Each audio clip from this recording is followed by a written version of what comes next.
Hello everyone, welcome to English Compass.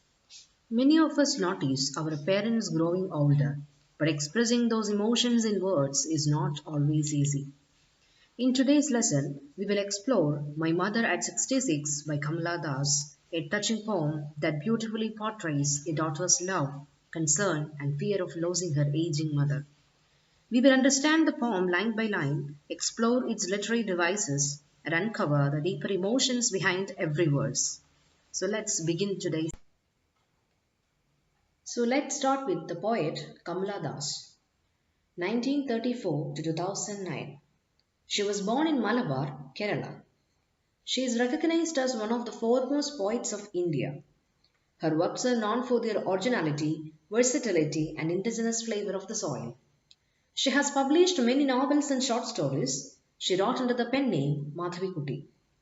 Her subject matter is basically related to her personality, sensitivity, and anguish. External factors do not reflect in her writings. So her writings bring out her true inner feelings.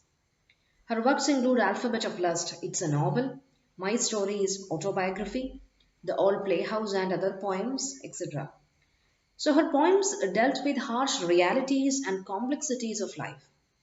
So in the poem My Mother at 66, she talks about her mother. This poem is based on the relationship between mother and daughter, and she shares her feelings for her mother. While you read the poem, one interesting feature you will notice is that the entire poem is written as a single sentence. Instead of using full stops, Kamaladas uses commas, creating a smooth and continuous flow of thoughts. Also, the poem is written in free verse. There is no rhythm or there is no rhyme scheme. So let's read the poem. Driving from my parents' home to Cochin last Friday morning, I saw my mother beside me, doors open mouthed, her face ashen like that of a corpse, and realized with pain that she was as old as she looked. So here, the poet is traveling from her parents' home to Cochin International Airport on last Friday morning. So she saw her mother and she is sitting beside her. So her mother is dozing. Doze means a short sleep, nap. So she does open mouth while sleeping. In deep sleep, we will be open mouth, and also at the same, we can also say some aged people will always while they sleep, they will have open mouth. Okay, so they are dozing, and her face ashen like that of a corpse. Ashen like that. Here, ashen like means that of a corpse means a dead body. So ashen means pale, pale like of a dead body. That means that as if that face lost the vitality of life. So open mouth her face, ashen like that of a corpse, and realized with pain. And what the poet realized is that her mother was old. So now the mother is old. That is what she realizes while sitting in the inside the car. So this is what these lines are about. Now look at the line, her face ashen like that of a corpse. Here, poet uses a poetic device called simile. Simile.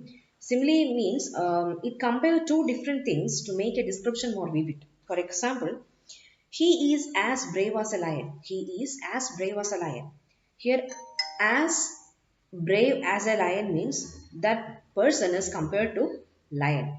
So by adding as or like, okay, he is like a lion or he is like a lion in the battlefield. So as or like, use of as or like is the peculiarity of poetic device simile. Okay, so say in simile we use as or like. So this is what the first lines are. But soon put that thought away and looked out at young trees sprinting, the merry children spilling out of their homes. But after the airport security check, standing a few yards away, I looked again at her, wan, pale as a late winter's moon, and felt that old familiar ache, my childhood's fear. But all I said was, "See you soon, Amma." All I did was smile and smile and smile. So the poet realizes that her mother is old, and to escape from that reality, she just looked outside the window to put that thought away. So she looked out at the young trees sprinting, the merry children spilling out of their homes.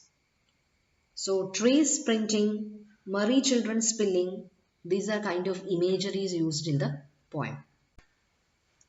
So, she started looking out in order to take away the frightening thought from her mind, and she noticed the trees sprinting in contrast to her mother, who looked lifeless.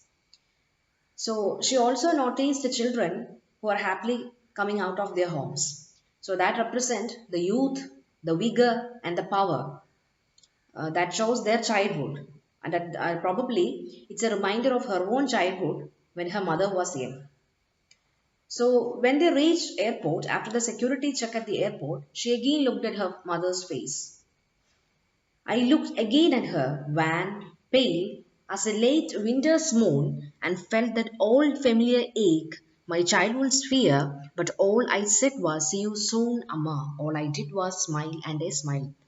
This is the way the poem ends. So here, wan means weak, pale means colorless. So the words represent wan, pale, or late winter's moon. These lines represent the exhausted figure of her mother. That is, she is aged now. That is what these lines represent.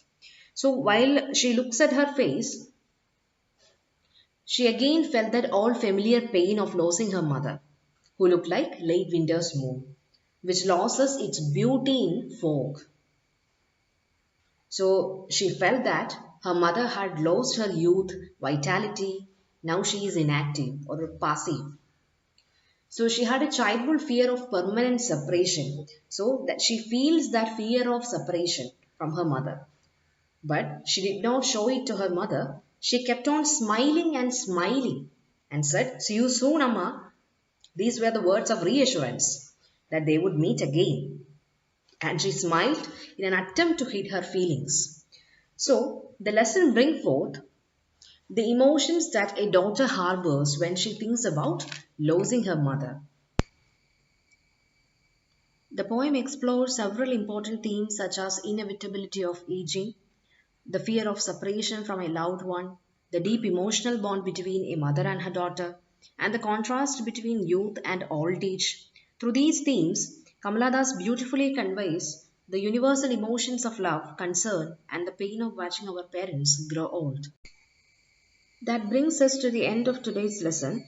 I hope this explanation helped you understand the poem My Mother at 66 more clearly. If you found this lesson helpful, don't forget to like this video, share it with your friends, and subscribe to English Compass. If you would like more videos like this, let me know in the comments below. Thank you for watching, and I will see you in the next lesson.